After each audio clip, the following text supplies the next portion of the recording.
for quite a bit now, I've been developing a rough version of a game.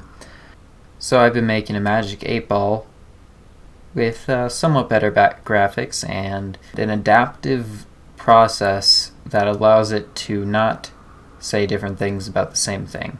I press this button and it says very doubtful.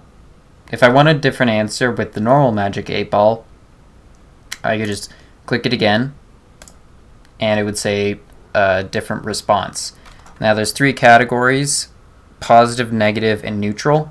If it's in one of those categories except for neutral, it will stay in that category. So like it was a negative response from will June 27th of 2021 be the end of the world?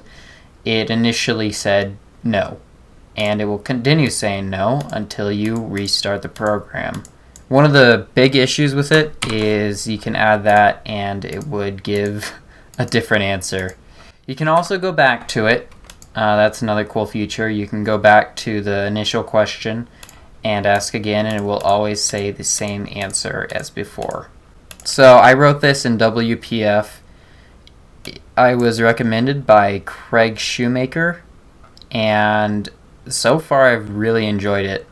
What we have here is we have different layers. So the first layer here, this is a button, and that's on top of labeled text. The reason why I have it on top of labeled text instead of just the text in the button is because there was no possible way to word wrap using a button. So I just labeled the text under the button and then put the button as fully transparent, and that was a complication. Another issue I had was image margins. Initially, the actual triangle right here was going to be a text box that we would just fill with the response and set that to be the button. Many different things happened. Then we tried to have it just be a button, and text wrapping happened there. So eventually I just came to the idea that we'll just keep it as a button over labeled text, which is over the actual triangle. So that was one of the, actually probably the largest complication I had. Another issue was changing what it looked like. For example, let me go back to the game. If we hover over this button, you could see it completely blinds you to whatever's behind it, and that's a flaw. It's not breaking, at least. But the issue I had with it is there was no way to change that, and from the stuff that I found, it was outdated and would not function. I attempted to remove the button highlight altogether, and it didn't seem right. I suppose it would have worked better had I just changed the button's hover over icon, which would be the hand.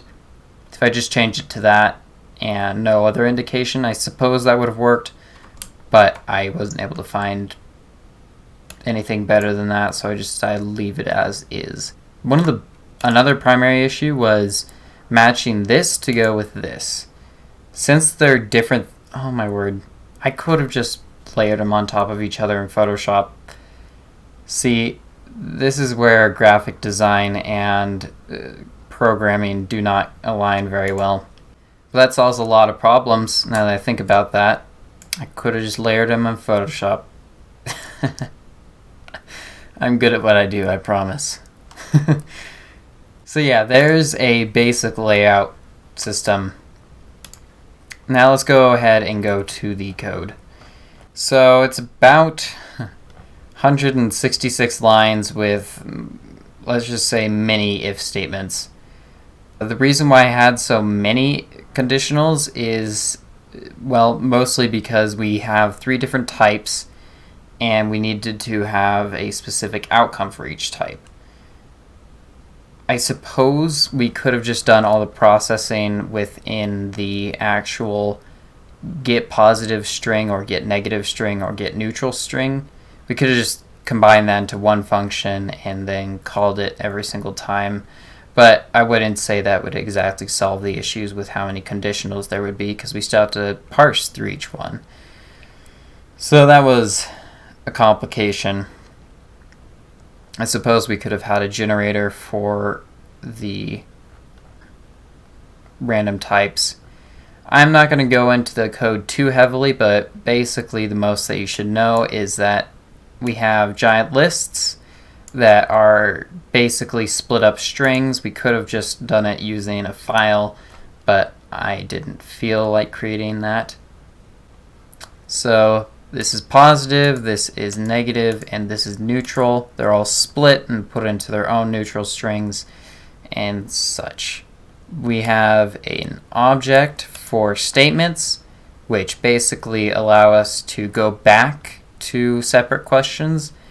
So, for example, the question will hold its type, and we just pick a random statement from that specific type. Now, one of the big issues I noticed with the software is it would not...